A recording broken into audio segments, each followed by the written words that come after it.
देखिए बच्चों, अब हम पढ़ेंगे होमोलोगस सीरीज। बहुत इंपॉर्टेंट टॉपिक है, बहुत ज्यादा इंपॉर्टेंट है। इसमें एक सिंपल क्वेश्चन आता है कि होमोलोगस सीरीज में कितने एटॉमिक मास का डिफरेंस होता है, तो हम आपको बताएंगे कितने का होता है, कैसे होता है। बहुत ध्यान से सुनिए। देखिए यहाँ पे क्या है, हमने लिखा है होमोलोगस सीरीज। होमोलोगस का मतलब होता है सिमिलैरिटी, सीरीज का मतलब होता है अरेंजमेंट। अगर किसी भी कंपाउंड के अरेंजमेंट में सिमिलैरिटी होती है, कंपाउंड के अरेंजमेंट में सिमिलैरिटी होती है, तो उसको बोलते हैं हम सिमिलर होमोलोगस सीरीज। क्या बोलते हैं? Homologous series. अब आप ध्यान से सुनेंगे कि बिल्कुल आसान तरीके से इसकी डेफिनेशन आपको बताएंगे, फिर इसके बाद इसका पूरा कॉन्सेप्ट समझाएंगे। बहुत ध्यान से। अब यहां से देखिए, अरेंजमेंट ऑफ सिमिलैरिटी, ठीक है, यही तो लिखा था हमने, arrangement of similarity constituted organic compound. कौन से कंपाउंड की बात हो रही है? Organic compound. Such that they similar chemical properties and physical properties gradually change. जिसकी केमिकल प्रॉपर्टीज सिमिलर होती है लेकिन फिजिकल प्रॉपर्टी धीरे धीरे चेंज हो जाती है, क्योंकि जैसे जैसे मॉलिक्यूल का एटॉमिक मास बढ़ेगा वैसे वैसे मॉलिक्यूल की प्रॉपर्टी में चेंज आएगा, वैसे वैसे मॉलिक्यूल की फिजिकल प्रॉपर्टी में चेंज आएगा, लेकिन केमिकल प्रॉपर्टी में किसी भी तरीके का कोई चेंज नहीं आएगा। जैसे ध्यान से देखिए, अगर हम एल्कीन की बात करें, किसकी? एल्कीन की। एल्कीन का जनरल फॉर्मूला क्या होता है बेटा? एल्कीन का जनरल फॉर्मूला हमारा होता है CnH2n+2, जहां पे n क्या होता है? Number of carbon. क्या होता है? Number of carbon. अब नंबर ऑफ कार्बन हमें पता लग गया कि n क्या होता है? Number of carbon. अब हम क्या करेंगे, इसकी होमोलोगस, इसकी हम ऑर्गेनिक कंपाउंड्स बनाएंगे। बहुत ध्यान से देखिए, यहां से देखिए फॉर्मूला क्या था हमारा? CnH2n+2। किसका था ये? एल्कीन का। ठीक है, बहुत ध्यान से सुनेंगे। अब एल्केन में हम बनाएंगे, यहां पे हम लिखेंगे नंबर ऑफ कार्बन और यहां पे लिखेंगे उसका फॉर्मूला। बहुत ध्यान से देखिए, अगर हमने यहां पे नंबर ऑफ कार्बन 1 ले लिया तो फॉर्मूला क्या बनेगा हमारा? CH4। नंबर ऑफ कार्बन अगर हमने 2 ले लिया बेटा तो फॉर्मूला बनेगा 2 2 4 और 2 6, और यहां पे आ जाएगा 2, तो हो जाएगा C2H6। अगर 3 ले लिया तो n की जगह पे क्या रख देंगे? 3, 3 2 6 और 2 8, C3H8। ठीक है, 4 वाले की बात करेंगे तो हो जाएगा C4H10, 5 वाले की बात करेंगे तो हो जाएगा C5H12, 6 वाले की बात करेंगे तो हो जाएगा C6H14। ठीक है, अब इस तरीके से आप लिखते जाइए, कितने भी कंपाउंड लिख लीजिए। लेकिन हम यहां से एक बताना चाह रहे हैं आपको कि होमोलोगस का मतलब क्या हुआ है। देखिए, ये सारे के सारे सेम जनरल फॉर्मूले से बने हुए कंपाउंड्स हैं और इन कंपाउंड्स का नाम होता है हमारा एल्केन। अब यहां से देखिए, अगर मैं इससे इसमें बात करूं, सिमिलैरिटी है इनमें। क्या सिमिलैरिटी? ध्यान से देखिए, यहाँ पे एक कार्बन था, यहाँ पे कितने हो गए? 2। तो कितने कार्बन का डिफरेंस है? 1। कितने हाइड्रोजन का डिफरेंस है? 2। तो ओवरऑल कितने का डिफरेंस है? बोलो। CH2 का। अब CH2 का डिफरेंस है तो कार्बन का, अगर एटॉमिक मास की बात करें तो कार्बन का एटॉमिक मास 12 प्लस हाइड्रोजन का एटॉमिक मास 2, टोटल मिला के कितना हो जाएगा? 14 यूनिट। 14 यूनिट एटॉमिक मास का चेंज है। किसका? 14 यूनिट एटॉमिक मास का चेंज है।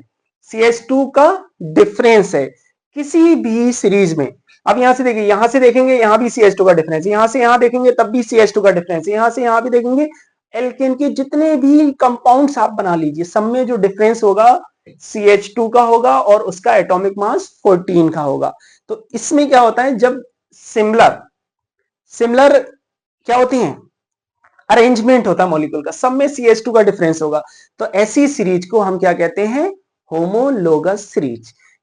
कोई भी जनरल फॉर्मूला हो लेकिन डिफरेंस कितने का आएगा? सेम जनरल फॉर्मूले के बने हुए कंपाउंड से CH2 का अगर डिफरेंस आता है तो कंपाउंड्स कहलाएंगे। कौन सी सीरीज में कहलाएंगे कंपाउंड? होमोलोगस सीरीज के कंपाउंड कहलाएंगे। समझ में आया? ठीक है, तो हम बात करेंगे सीरीज और उसके जनरल फॉर्मूले की।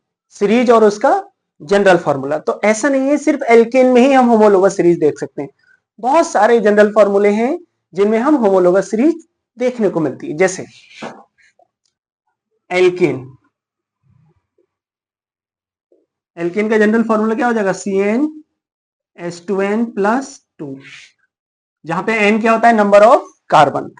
तो एल्केन में तो हमने देख लिया था, तो ऐसा नहीं है सिर्फ एल्केन में होगा, ऐसा alkene, alkyne, aldehyde, ketone, carboxylic acid, Easter सब में देखने को मिलेगा। ध्यान से देखें, फिर आ जाएगा हमारा एल्कीन। एल्कीन का फॉर्मूला हो जाएगा जनरल CnH2n। n क्या होता है बेटा, नंबर ऑफ कार्बन। ऐसे ही हमारा आ जाएगा एल्काइन। एल्काइन का जनरल फॉर्मूला हो जाएगा CnH2n-2। ऐसे ही हम बात करेंगे एल्कोहल एंड ईथर। अब एल्कोहल और ईथर ऐसे कंपाउंड्स हैं जिनका जनरल फॉर्मूला सेम होता है। ये जनरल फॉर्मूला क्या होता है, सेम होता है, लेकिन स्ट्रक्चर अलग अलग होता है, इसीलिए दोनों एक दूसरे के स्ट्रक्चरल आइसोमर कहलाते हैं। लेकिन मॉलिक्यूलर फॉर्मूला दोनों का सेम होता है, इसीलिए इनका जनरल फॉर्मूला सेम होता है, तभी तो मॉलिक्यूलर फॉर्मूला सेम होता है। बात समझ रहे हैं ना, ठीक है। अब यहां से देखिए CnH2n+2, एल्केन का लिखा था उसमें O जोड़ दो, किसका बन जाएगा, एल्कोहल और ईथर का। एल्केन में O जोड़ दो तो बन जाएगा एल्कोहल और ईथर का जनरल फॉर्मूला बन जाएगा। अगला देखेंगे एल्डिहाइड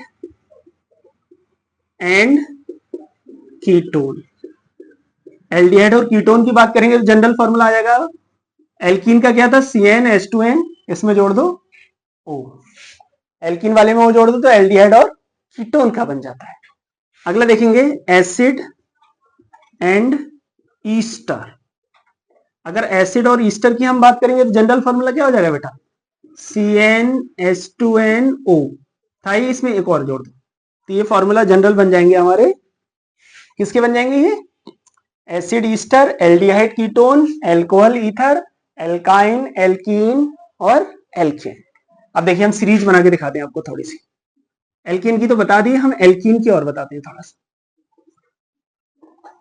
अब यहां देखिए एल्कीन के लिए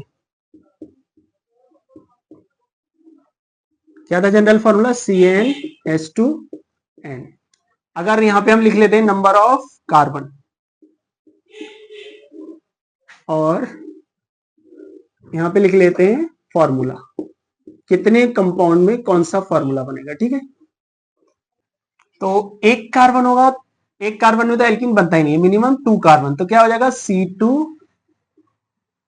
देखिए 2 कार्बन हो जाएंगे तो 2 2 जा 4, 3 होगा तो हो जाएगा C3H6, उसका डबल होता चला जाएगा, n बराबर 3 रखेंगे 3 2 जा 6, 4 रखेंगे तो C4H8, 5 रखेंगे तो C5H10। अब आप ध्यान से देखेंगे इससे इसमें कितने का डिफरेंस, देखिए एक 2 थे, यहाँ पे 3 है, तो एक कार्बन है, ठीक है, और यहाँ पे 4 और यहाँ पे 6 है, तो कितने का, 2 हाइड्रोजन, कितने का डिफरेंस है, CH2 का। और जहां भी CH2 का डिफरेंस होता है कौन सी सीरीज मिलती है हमें, होमोलोगस सीरीज। अब ऐसा नहीं है पहले से दूसरे में, हम तीसरे से चौथे में चेक करते हैं क्या है या नहीं।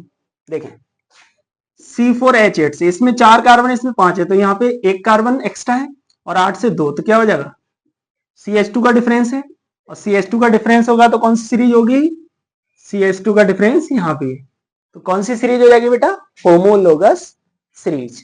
तो इस तरीके से हम alkane, alkene, alkyne, aldehyde, ketone किसी में भी होमोलोगस सीरीज को चेक कर सकते हैं।